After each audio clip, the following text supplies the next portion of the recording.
Good morning, students. Class 9, Social Studies, Economics, Chapter 2, People as Resource.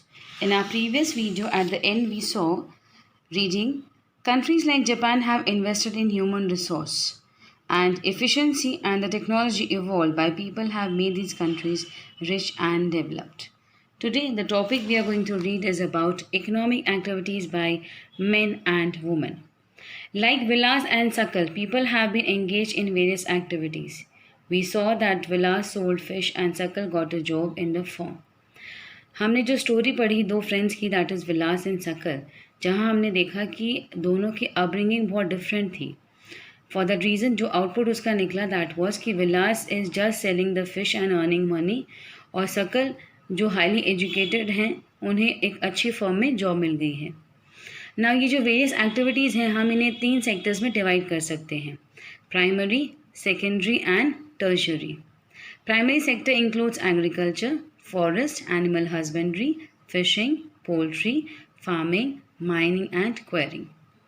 Quarrying is a process जहाँ पे बड़े बड़े पिट्स जो होते हैं उन्हें डिग करके वहाँ से स्टोन एक्सट्रैक्ट किया जाता है, यानी पत्थरों की जो खान हम कह सकते हैं, a kind of that. Manufacturing is included in the secondary sector. ना जो थर्ड सेक्टर है उसमें आते हैं trade, transport, communication, banking, education, health, tourism, services, insurance etcetera. These all are included in tertiary sector.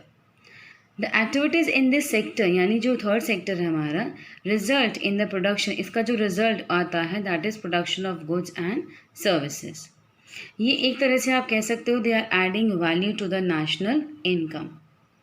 These activities are called economic activities because they are adding value to the national income. Now, the economic activities have two parts: market activities and non-market activities. Market activities जो हैं that involve remuneration to anyone who performs. That is activity performed for pay or profit. यानी जहाँ पे आप किसी service या goods के लिए पेमेंट करते हैं, being paid. These include production of goods or services including government services. क्योंकि वहाँ भी तो एक तरह की सर्विस प्रोवाइड की जाती है ना, and they are being paid by the government. Non market activities are the production for self consumption.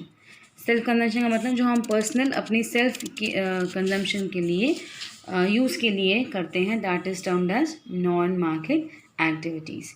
These can be consumption and processing of primary product and own account production of fixed assets. यानी हमारे जो fix assets हैं उनका जो productions हो उसमें हो related, जो हमारे कंज्यूमिंग के लिए हम करें, that is the non market activities. Due to historical and cultural reasons there is a division of labour between man and women in the family. यानी हमारी जो हिस्टोरिकल आप कह सकते हो रीज़न रहे हो, या फिर हमारे कल्चरल जो हम कल्चर फॉलो करते हैं उसमें ये डिवीजन ऑफ लेबर रहा है between men and women. That is being specified और till today also it is being carried. यानी अभी भी बहुत जगह इस सेम कल्चर को फॉलो किया जाता है, सेम ट्रेडिशन को, सेम पैटर्न को. Women generally look after domestic कोज, यानी घर के कामों की देखभाल करना ही वुमेन की बेसिक ड्यूटी मानी जाती है, primary duty. And men work in the fields, यानी बाहर जाके काम करते हैं. Sakal's mother Sheela cooks food. अब इसमें सबसे बड़ा एग्जांपल है ये दो फ्रेंड्स जो थे, जहां हमने देखा कि सकल की मदर जो हैं वो सिर्फ घर का काम करती हैं. She कुक्स food, clean utensils, washes clothes, cleans the house and looks after her children. सकल के फादर जो हैं जिनका नाम था बूटा, वो कल्टिवेट करते हैं फील्ड्स, और जो प्रोड्यूस होता एक्स्ट्रा जो आता है सरप्लस, उसे मार्केट में सेल करके मनी अर्न करते हैं अपनी फैमिली के लिए. Sheela is not paid for the services delivered for upbringing of the family. यहाँ हमने देखा जो लेबर शीला कर रही हैं उसके लिए उन्हें किसी तरह का पेमेंट नहीं किया जाता है, because she is doing it for her family.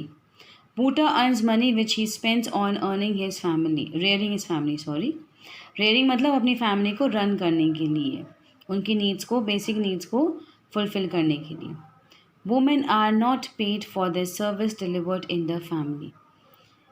ये हमने देखा है कि जितना भी काम हाउसवाइफ्स कर ले उसकी कोई कंपैरिजन नहीं होती है, but still they are not being praised, उसकी कोई काउंटिंग नहीं आती है, they are not coming in accounts. The household work done by women is not recognise in national income, क्योंकि उसे इस नज़र से देखा जाता है कि जो सर्विसेज वो प्रोवाइड कर रही हैं अपने घरों में, उसकी किसी भी तरह की एडिशनल वैल्यू नहीं हो रही है नेशन के इनकम में। Okay, so it is not recognise in the national income, so it is not given that particular value, और they are not paid for certain services. Geeta, mother of Vilas, earned an income by selling fish. Thus, women are paid for the work when they enter the labor market. यानी जब ladies कुछ labour market में work करती हैं तभी उन्हें payment मिलता है। Their earning like that of their male counterpart is determined on the basis of education and skill. देखा जाए तो कंपैरिजन किया जाता है कि in comparison to males and females, females के कंपैरिजन में मेल्स की एजुकेशन या उनके स्किल्स के अकॉर्डिंग उन्हें शायद ज़्यादा पे किया जाता है। Education helps individual to make better use of the economic opportunities available before him. अगर हमारे पास प्रॉपर एजुकेशन होगी तभी हम आइडेंटिफाई कर पाएंगे कि जो इकोनॉमिक अपॉर्चुनिटीज़ हमारे सामने अवेलेबल है हम उन्हें कैसे बेटर वे में यूज़ करके अपनी लाइफ को और ज़्यादा डेवलप्ड कर बना सकते हैं। Education and skill are the major determinants of the earning of any individual in the market.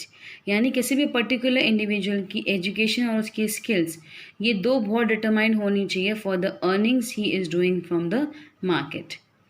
A majority of women have meagre education and low skill formation, यानी बहुत अनसेटिस्फैक्ट्री एजुकेशन है उनकी, जो शायद फुलफिल नहीं होती है किसी भी जॉब के लिए।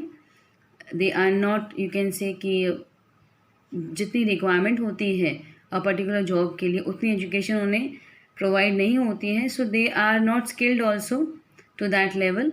Women are paid low compare to man. Most women work where job security is not there. हम ये चीज़ देखते हैं कि जॉब सिक्योरिटी एक बहुत बड़ा क्वेश्चन मार्क है वुमेन्स के वर्किंग के लिए। Various activities relating to legal protection is meagre. Employment in this sector is characterized by irregular and low income. जो एम्प्लॉयमेंट है पर्टिकुलरली इस सेक्टर में, that is characterised by irregular and low income, यानी regular नहीं है और बहुत low है income. In this sector there is an absence of basic facilities like maternity leave, child care and other social security system. यानी इन sectors में अगर वुमेन काम कर रही हैं तो उन्हें ये इस तरह की कोई फैसिलिटी प्रोवाइड नहीं हो रही है। For example the maternity leave, if a women gets pregnant और अगर उन्हें वो लीव मांगे कि भाई for a particular time period अपने जॉब से वो लीव चाहती हैं and again she will rejoin, तो इस तरह की सर्विसेज या फैसिलिटी हम कह सकते हैं it's not provided to maximum, या उनके बच्चों की कोई स्पेशल चाइल्ड केयर हो या किसी तरह की सोशल सिक्योरिटी उन्हें प्रोवाइड की जाए, ऐसा कुछ भी नहीं हो रहा है। However women with high education and skill formation are paid at par with the men. कहीं कहीं ऐसा भी है कि जहाँ वुमेन बहुत हाईली एजुकेटेड हैं और स्किल्ड हैं, they are paid more than the men. Among the organize sector teaching and medicine attract them the most. यानी जो ऑर्गेनाइज सेक्टर्स है लाइक टीचिंग एंड मेडिसिन, वो अट्रैक्ट करते हैं ज़्यादा वुमेन को। Some women have entered administrative and other services including job that's need high levels of scientific and technological competence. यानी इतना ज़्यादा कॉम्पिटिशन है इन लेवल्स पे कि उन्हें उतनी हाई लेवल की एजुकेशन होना या उसका नॉलेज होना बहुत इम्पॉर्टेंट है if they are entering such kind of administrative jobs. Ask your sister or your classmate what she would like to take up as a career. Now ये एक छोटा सा डिस्कशन है, you can do with your friends or sisters in your family. So हमने देखा कि कैसे जो activities हैं various, they are being divided and how it is different for a men and women to choose a sector for their better development or how they can earn more from such activities of these different sectors. So we'll end up here today. You go through the text, whatever we have read today If you have any queries regarding the reading and explanation of this particular content, let me know in the feedback in a WhatsApp group. Till then, thank you class.